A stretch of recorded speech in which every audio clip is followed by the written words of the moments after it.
Well, this situation with the aid workers killed in Gaza is really getting out of hand, isn't it? The Western media gets fixated on the darndest things, I have to say. Here you have Israel has been at war since last October, so well less than a year, just a matter of months. And in this war so far, Israel's killed, I guess the number it has been hovering around 30,000. That's what we agree. That includes both combatants and non-combatants, I believe, but the vast majority non-combatants seems to be the consensus. So, wherever you want to mark the tally exactly, Israel seems pretty uncontroversially has killed thousands of civilians, of just plain regular people who are innocent bystanders in all this. Yet it is the deaths of a few foreigners, and I mean few, like 4 people, that seems to have really gotten Israel into hot water. And I have to say, other than just plain, I don't know, white liberal racism, I don't know how to explain this.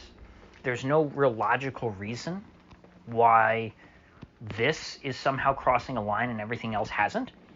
When I originally saw this story, I just thought, oh, there you go, 4 more civilians that have been killed in a bombing. Just like what happens everywhere. Actually, the situation in Gaza reminds me a lot of Yemen. Of course, that was just never discussed in the media. But, it's the same thing. The U.S. would have, one guy that they were targeting, supposedly, and they did this in Afghanistan and Iraq, too. They'd have one guy that they want to target or something, right? And they'd drop a bomb and blow up, an entire city block. Kill 80 to 150 people. It's like, well, we got the bad guy. And this is what Israel has been doing in Gaza for months now. Because they can't just, carpet bomb anymore. They already did that. They already leveled the whole city. Everyone's out living in tents. There's not a whole lot left to bomb at this point.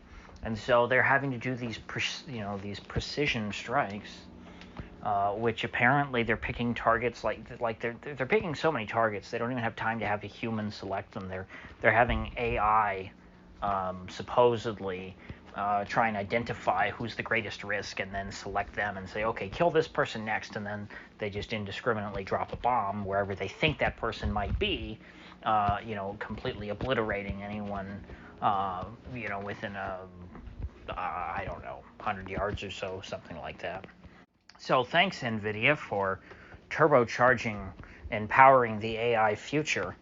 Now our governments can more efficiently choose the order in which they want to murder us. But AI apocalypse aside,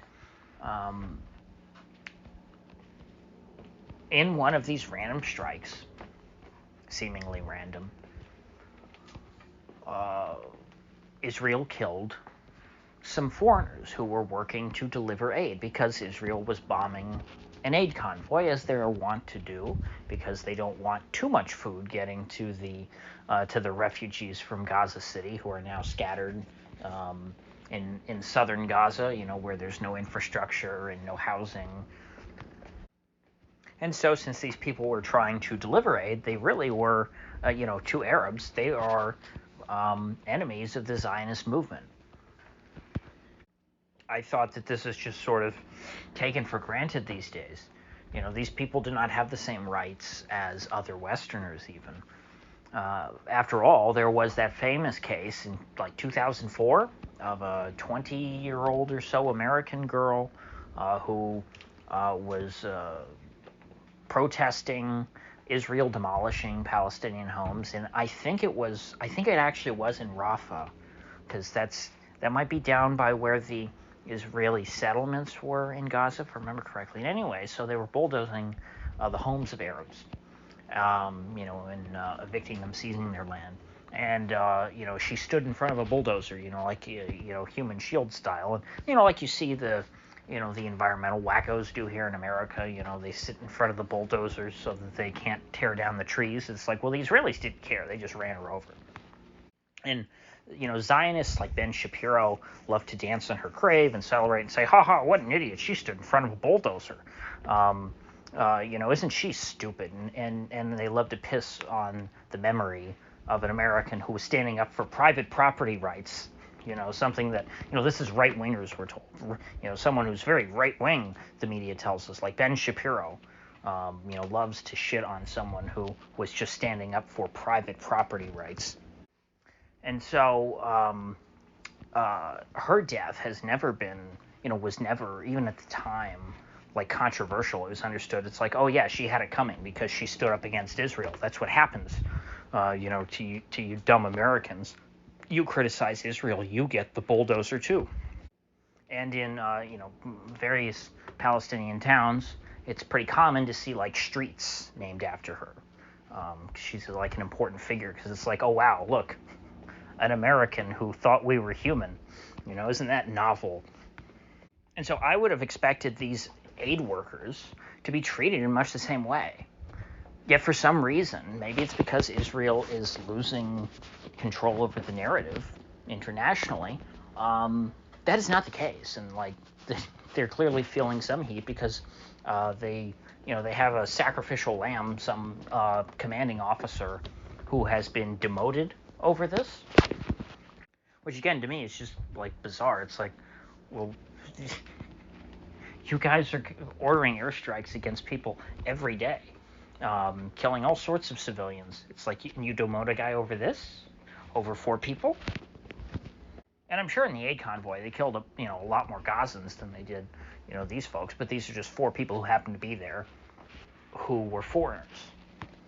And I keep saying 4, it might not be exactly 4, it might be 3, something like that. I also heard that one of the alleged aid workers was also a Palestinian, and it's like, well, why do you value him necessarily over the other Palestinians who got killed? I don't get it. But, again, this must be, to me, a sign that Israel is starting to lose some of its cachet. Because normally they would just be able to write this off and label these people as Hamas or Hamas adjacent, and that would just excuse whatever they do to them. Yet, they actually apologized. It's weird. I guess it's a positive thing. I mean, it's hard to see anything positive in such a dark situation. It's like, hey, some people got killed, but Israel at least said they're sorry this time. It's like, and I'm thinking in my head, I'm spinning that as a positive. And it's like, well, in relative terms, yes. In absolute terms, no. This is, we're in the depths of hell. So, I guess that's about all there is to say about the situation.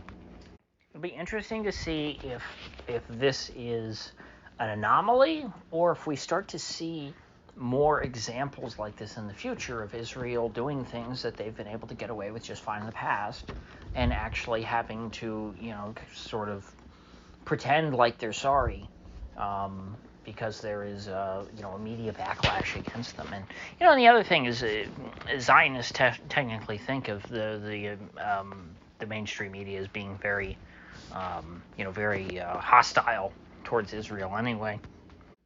And I would say, in some cases, yeah, kind of. They'll dance around the topic and say, like, Israel, they're not supposed to be, settling their population into what is technically occupied territory, kind of, sort of.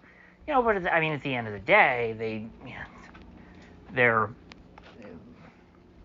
they stand with Israel where it counts. You know what I mean? Like, the furthest that the media will go in this debate is sort of, to liberal Zionism. Liberal Zionists criticize Netanyahu from time to time, sure, but at the end of the day, when there's a war, they jump on the bandwagon. They're not going to stand with the enemy. They stand with their people. And that's kind of what you see from the American media, the left media. they're still definitely on the Zionist spectrum. So anyway, with that said, I will see you folks back here in the next one.